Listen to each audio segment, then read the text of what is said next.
Hello and welcome to Stepping Up, a program which provides a platform for government officials, captains of industries and other newsmakers to speak on salient issues that affect the people and the society at large. On this edition of the program, we will focus on the significance of patriotism in economic recovery of a nation in recession, as well as delve into sports development and administration. There is no gainsaying that the 2017 appropriation bill lying in the hallowed chambers of the National Assembly, the Muhammadu Buhari-led administration has strategically come up with a blueprint that is capable of taking the country out of recession, thereby making 2017 a year of hope for Nigeria as a country and Nigerians as citizens. With the federal government's avowed commitment to take the country out of the woods, what then are the supportive roles the citizens can play in fast-tracking the nation's recovery? To provide answers to these and many more, I have as my guest a former Minister of Sports and the National Publicity Secretary of the All Progressives Congress, Malam Bolaji Abdullahi. You will get to meet him in a moment. My name is Kemi Fakeye, your host.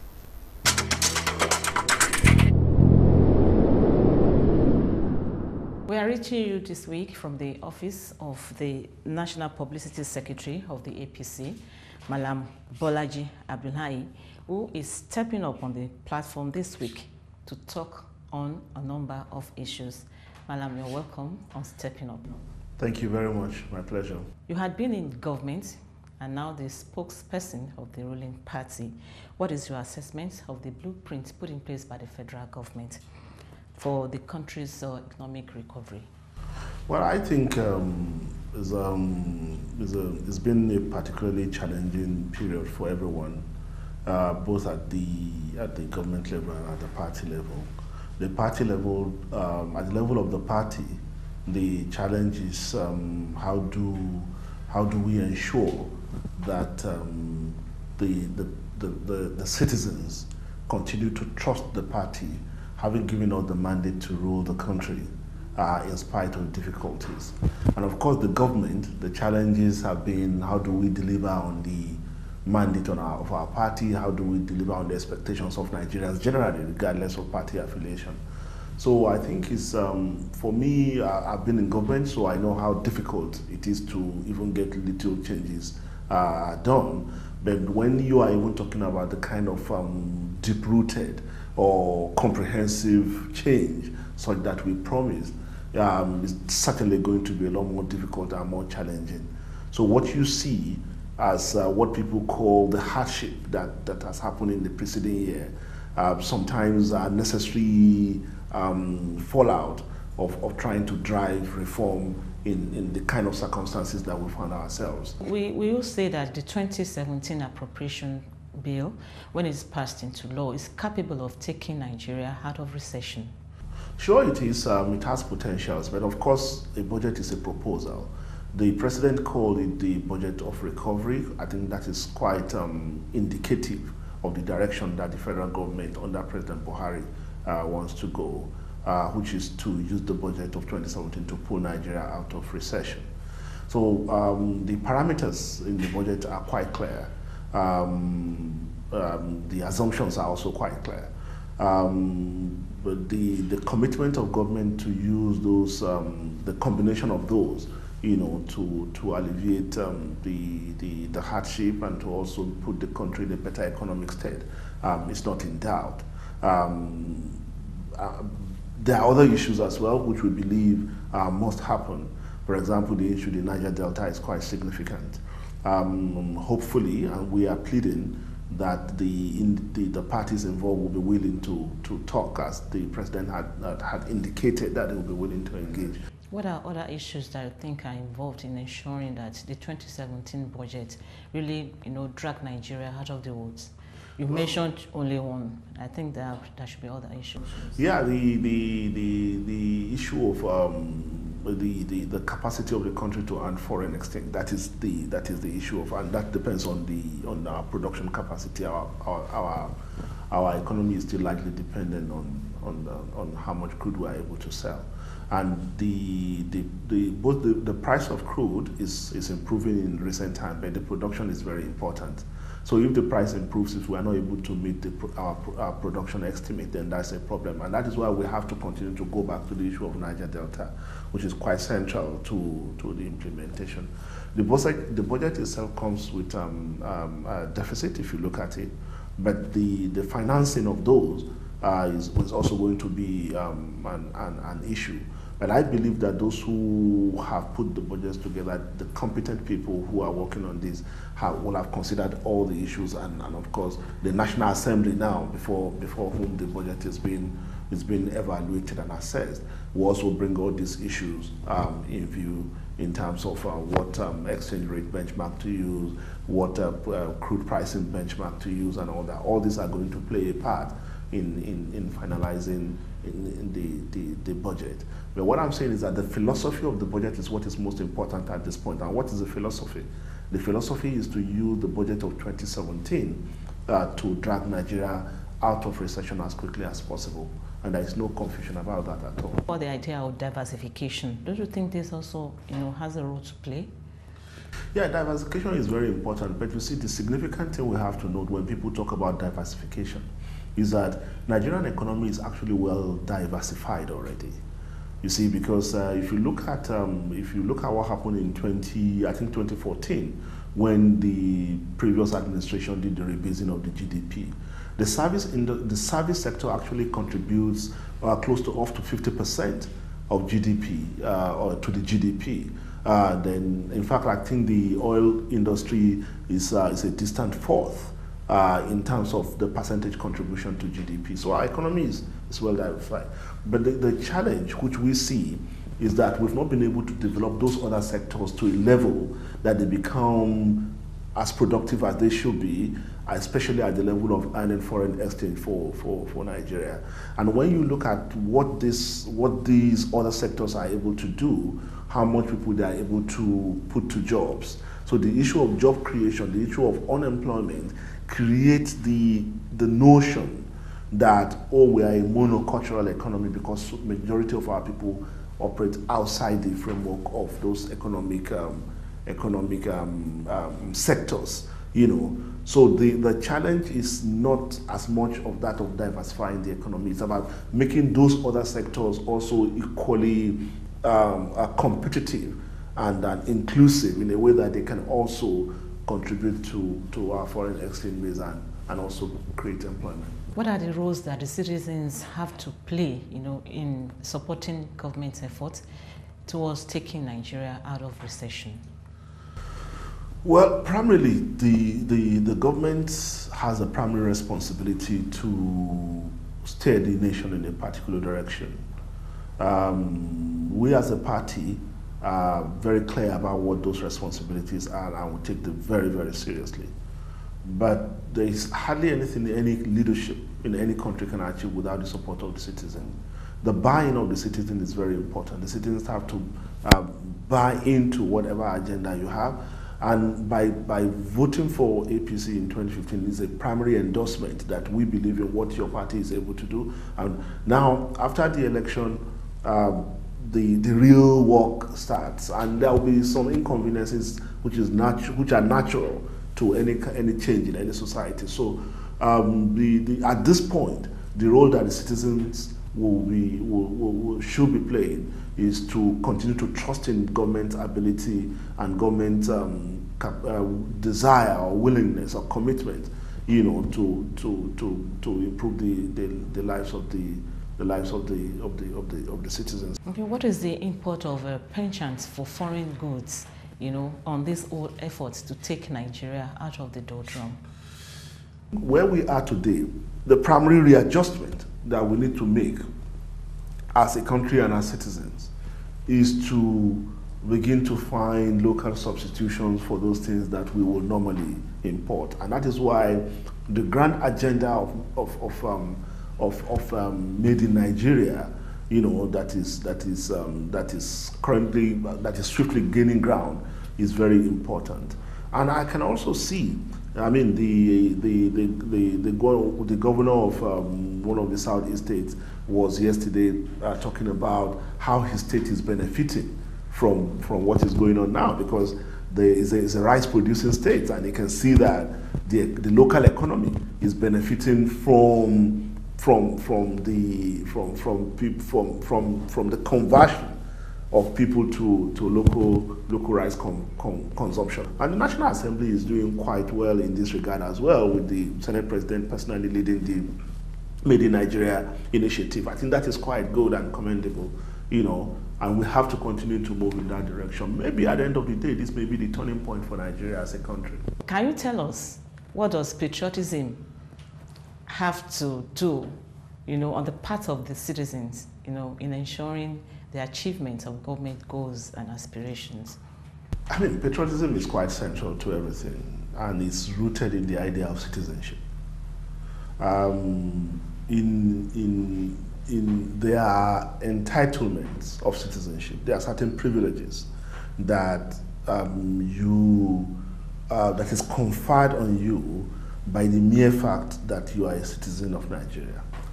But those privileges also come with responsibility, right? So the responsibilities attached to those privileges of citizenship is to be loyal to your country, to be faithful to your country. And we say it every day when we sing the national anthem, when we say national pledge, you know, but beyond chanting, beyond just saying it, it also has to manifest in our attitude, in our behavior, in the way we relate with our nation, what Nigeria means to us as a country. I think that is quite important. Thank you very much. You are still watching Stepping Up on the Nigerian Television Authority, and our guest has been the National Publicity Secretary of the APC, in person of Malam Bolaji Abdullahi. We shall take a short break now. We'll be back in a moment.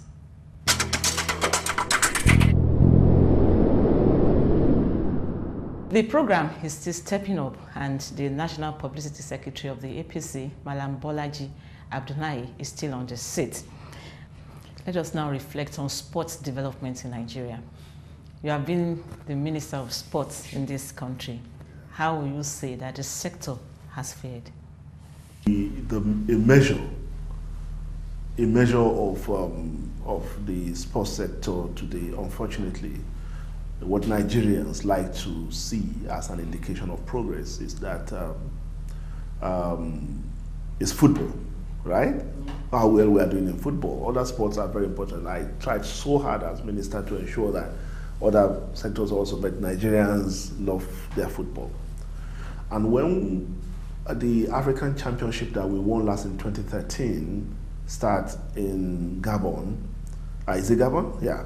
And Nigeria is not participating. It's difficult to explain that to Nigerians why we are not participating, but that is a measure of things. It's not the first time we're not participating. This is back-to-back situation, but there are a lot of other issues involved. But I believe that we can learn something from this. The fact that we must not take our participation as a given. We have to work for it. We cannot take any victory that we earn at that level as a given because we are Nigeria. Then if those are the two important lessons we're able to take up out of this shortcoming, then we'll be moving forward. I don't think we can afford to indulge in all these blame game or who is responsible, who is not responsible. But I think the important thing is for everyone that's involved to stay focused. And I know that in staying focused, the fundamental element is that there has to be unity of purpose between the ministry and the football federation. So as long as we don't have the two important agencies working together towards the same goal, then the fallout will always be this kind of situation. But I believe we can learn whatever we need to learn from this unfortunate situation and begin to plan ahead. Will you say that if I'm quoting you now, that this unfortunate situation, having these two agencies not working together, has been affecting our... It's a major contributor. It's a major contributor if we must be honest with ourselves, you know. It's a major contributor. I'm not saying that they are working together and it automatically translates into a different situation. But if they are not working together, it could ground everything, right? So it is quite important, and that is why we will have to continue to emphasize that there's a need for these two agencies to work together. You see, like politics, sports also operates largely within the context of conflict, right? That is why when you operate, the fact that we are challenging each other in sport is itself some form of benign conflict. So sports thrives in a way through conflict. But the important thing is that we must have the capacity to ensure that those conflicts do not ground the wheel towards the goal that we must achieve. I'm sure that everyone, right from Mr. President, down to the most junior person, will be concerned about the situation that has played out in this regard, and efforts will be made to ensure that everyone is brought on board and kept focused. Are there noticeable lapses in Nigeria's preparation for local and international sporting events? We tend to pay less attention to what we need to do over a long period of time to be able to participate in international competition. So what we do most of the time, and it's almost traditional now, is that we tend to prepare for competitions. We tend to prepare to attend competitions rather than invest and plan for long-term development of the sector itself. So, and I think that it's high time that we started thinking in terms of systems, in terms of programs, rather than individual competitions. As long as we continue to prepare to attend competitions by scouting around for athletes that we think can represent us well, right? Then there will always be this kind of undesirable situation or suboptimal performance. But if we shift from merely attending competitions to developing systems and programs and really working towards implementing those in short, medium, and long-term view, then you will begin to see stability. We cannot explain how we will wait 19 years to win the AFCON. Then after that, we cannot even qualify to defend it back to back. There's no way you can explain it apart from saying we don't have a system, that ensure that we turn winning into a national culture, into a national habit, and that's what needs to happen. As the former sports minister, what effort did you put in place to ensure that all the agencies in the sports ministry work towards the same goal, to project the image of Nigeria in the sporting arena? I think it's important we take it from where your question ended. You see, we tend to underestimate what benefits sports brings to a country, right? The public relations benefit that comes from Nigeria doing well in international competition cannot even be quantified. One successful outing in an international sports competition can achieve for Nigeria in PR terms the millions of dollars you pump into making the country look good through other means, right? I've seen it. When we won the AFCON in 2019, I saw the PR benefits for Nigeria. When we won it in '94, I was still growing them, and I saw that up to today, I still meet people. When you say you are in Nigeria, they say, oh, good football, Rashidi Yekini, Daniel Wakachi. They mention all those giants, So when we won the Under-17 World Cup, again in Abu Dhabi in 2013, I think. Yeah, 2013. The Nigerian ambassador to UAE told me that the kind of benefits that the embassy got from the fact that Nigeria won that trophy, that it was quite amazing. So, what does this tell us? It tells us that sports can be a major tool for national branding, right?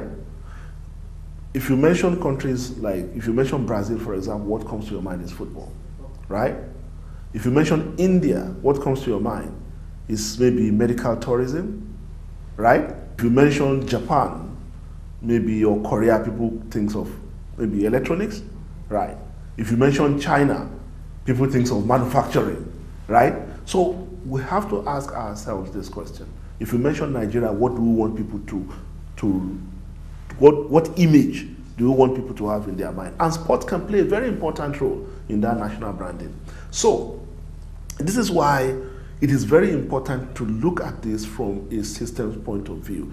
It has to be at the mainstream of our national development agenda, not at the periphery, which is what tends to happen. It's after we've taken care of all other sectors, we begin to say, okay, so what do we do with sport? But the reverse should be the case, right? Sport is a very strong instrument of national branding, and we have to take it like that. Okay, what effort do you think should be put in place also to encourage the development of other sporting activities, you know, away from giving football the image, you know, in Nigeria? Talk about wrestling, talk about handball, talk about volleyball, talk about tennis. Yeah. So, you see, again, it goes back to the issue of philosophy. What does Nigeria want to use sports for? Do we just want to do sports for the prestige, for the national ego, as it were, you know, or we want to use sports for all that sports is capable of doing for us? Youth development, development of the mental capacity of our children, and very significantly, developing a healthier population. You see, when you get children playing sports, when you get citizens playing sports, all sports, right, it begins to have direct implication for your health sector. Because the measure of an effective health system is that you are having less number of people going to hospitals, right? Not that you are able to treat so many people, but you have less number of people going to hospital. And when you invest in sport, you have healthier citizens. And the healthier your citizens, then the less you need to spend on medical services. Do you see the connection? So, and that's why it's important for us to ask ourselves, what exactly do we want to use sports for? So when we answer that question very clearly, then it's no longer about, oh, Nigeria like football, because all sports will now become important. Everybody, you now see everybody. If you go to the National Stadium, when I was there, I don't know what it is now, but when I was minister, if you go to the National Stadium on Saturday, I see so many people come to the stadium, everybody doing their thing, right? And I've visited other Lagos, Ilorin, I've seen so many people who just wake up on Saturday and say, we're going to the stadium. We'll be running, we'll be jumping, we'll be walking, we'll be throwing, we'll be doing things. So, but all comes back to that fundamental question. What does Nigeria want to use sports for? So we have to ask that question, we have to answer it. We've been making attempts over the years, but it's very important that we put it in a very clear, actionable context. Thank you very much, Malam Bolaji Abdulhaid, the National Publicity Secretary of the APC and former Minister of Sports in Nigeria. It's been nice talking to you on Stepping Up this week. My pleasure. Thank you very much. Thank you very much for being our guest. We hope when next we come to you again to talk on other issues, you'll be there for us. Always. So if you are at home, thank you very much for being there to watch this program. My name is Kemi Fakeye. Bye for now.